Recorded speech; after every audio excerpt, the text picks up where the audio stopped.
UK જવાનું સપનું જોતા હજારો ભારતીયો અને ખાસ કરીને ગુજરાતી પરિવારો માટે આજે એક ખૂબ જ મહત્વપૂર્ણ સમાચાર સામે આવ્યા છે. જો તમે student visa, skilled worker visa અથવા ટુરિસ્ટ વિઝા પર યુકે જવાનું આયોજન કરી રહ્યા છો અને સાથે તમારા પતિ, પત્ની અથવા બાળકોને પણ લઈ જવાનો વિચાર કરી રહ્યા છો, તો આ માહિતી તમારા માટે અત્યંત જરૂરી છે.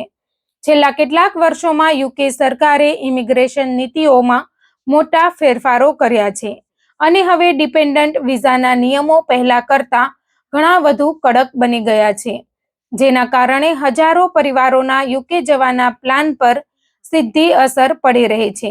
યુકેમાં છેલ્લા લગભગ 20 વર્ષથી રહેતા અને રોલ્સ રોયસ તથા જેગુઆર જેવી જાણીતી કંપનીઓમાં પ્રોજેક્ટ મેનેજર તરીકે કામ કરી ચૂકેલા ગેરીએ આ નવા નિયમોને લઈને વિગતવાર માહિતી આપી છે.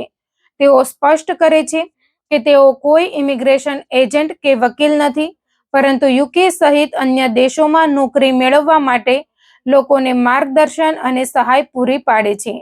તેમના જણાવ્યા અનુસાર છેલ્લા 2 વર્ષમાં યુકે સરકારે ઇમિગ્રેશન સિસ્ટમને વધુ નિયંત્રિત બનાવવા માટે અનેક મહત્વપૂર્ણ નિર્ણયો લીધા છે અને તેનો સૌથી મોટો પ્રભાવ ડિપેન્ડન્ટ વિઝા પર જોવા મળી રહ્યો છે. સૌથી પહેલા વાત કરીએ સ્ટુડન્ટ વિઝાની. વર્ષ 2024થી લાગુ કરાયેલા નવા નિયમો મુજબ હવે મોટા ભાગના આંતરરાષ્ટ્રીય વિદ્યાર્થીઓ પોતાના જીવનસાથી અથવા બાળકોને સ્ટુડન્ટ વિઝા સાથે યુકે લઈ જઈ શકતા નથી. જો કોઈ વિદ્યાર્થી બેચલર્સ અથવા માસ્ટર્સ કોર્સ માટે યુકે જઈ રહ્યો હોય તો સામાન્ય રીતે તેને પોતાના ડિપેન્ડન્ટ્સને સાથે લઈ જવાની મંજૂરી મળતી નથી. આ નિયમ ખાસ કરીને ભારત, પાકિસ્તાન, બાંગ્લાદેશ, નાઇજીરિયા અને અન્ય દેશોના હજારો વિદ્યાર્થીઓને અસર કરે છે. જો કે અહીં એક મહત્વપૂર્ણ અપવાદ પણ છે.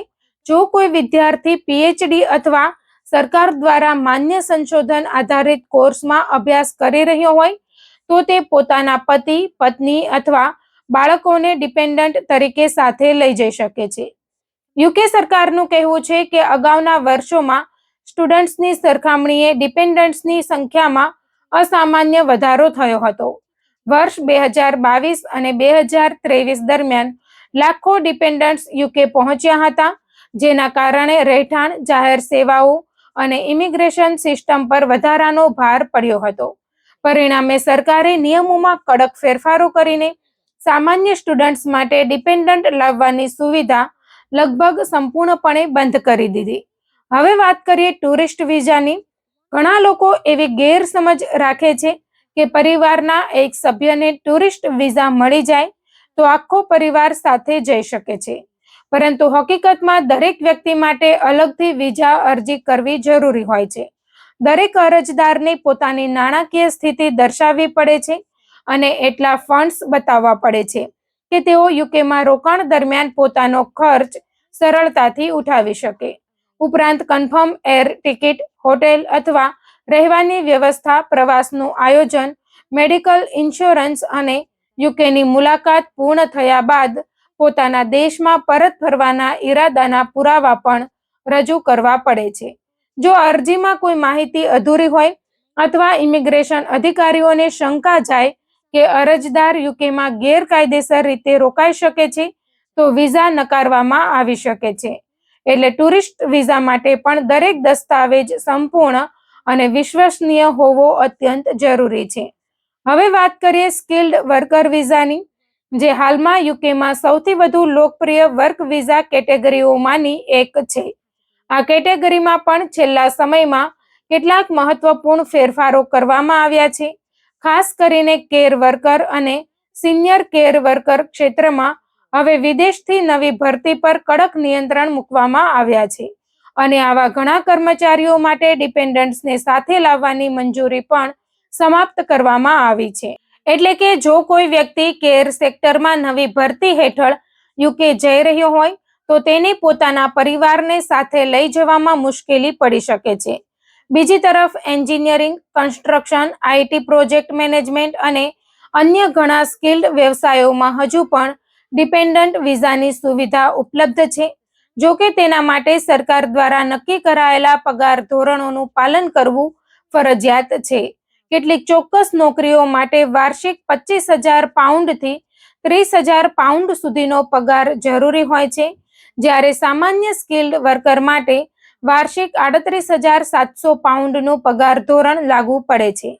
જો કે કેટલાક વ્યવસાયોમાં સરકાર દ્વારા પગાર મર્યાદામાં છૂટછાટ પણ આપવામાં આવે છે. યુકેમાં નોકરી મેળવવા ઈચ્છતા ઉમેદવારો માટે સૌથી મહત્વપૂર્ણ બાબત છે યોગ્ય સ્પોન્સરશિપ અને વિશ્વસનીય કંપનીની પસંદગી. ગેરીના જણાવ્યા અનુસાર યુકેમાં નોકરી શોધવાનો સૌથી સુરક્ષિત રસ્તો અધિકૃત જોબ પોર્ટલ્સ અને માન્ય ભરતી એજન્સીઓ છે. ઉમેદવાર પોતાનો સીવી ઓનલાઈન અપલોડ કરીને સીધી અરજી કરી શકે છે. ખાસ ધ્યાન રાખવાની વાત એ છે કે વિશ્વસનીય ભરતી એજન્સીઓ ઉમેદવાર પાસેથી નોકરી અપાવવા માટે પૈસા લેતી નથી. જો કોઈ વ્યક્તિ કે સંસ્થા નોકરીના બદલામાં મોટી રકમની માંગણી કરે તો સાવચેત રહેવું જોઈએ, કારણ કે આવા ઘણા કિસ્સાઓમાં છેતરપિંડી પણ સામે આવી છે. યુકેમાં માત્ર સરકાર દ્વારા માન્યતા પ્રાપ્ત સ્પોન્સર કંપનીઓ જ આંતરરાષ્ટ્રીય ઉમેદવારોને સર્ટિફિકેટ ઓફ સ્પોન્સરશિપ એટલે કે COS આપી શકે છે. COS વિના સ્કિલ્ડ વર્કર વિઝા મેળવવો શક્ય નથી. તેથી અરજી કરતા પહેલા કંપનીનું નામ સરકારની અધિકૃત સ્પોન્સર યાદીમાં છે કે નહીં તેની ખાતરી કરવી અત્યંત જરૂરી છે.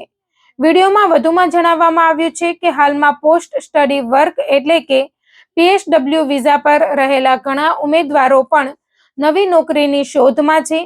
આવા ઉમેદવારો માટે માત્ર યુકેમાં જ નહીં પરંતુ ઓસ્ટ્રેલિયા, કેનેડા, ન્યૂઝીલેન્ડ, ભારત અને યુરોપના અન્ય દેશોમાં પણ રોજગારની તકો અંગે માર્ગદર્શન ઉપલબ્ધ હોવાનું જણાવવામાં આવ્યું છે.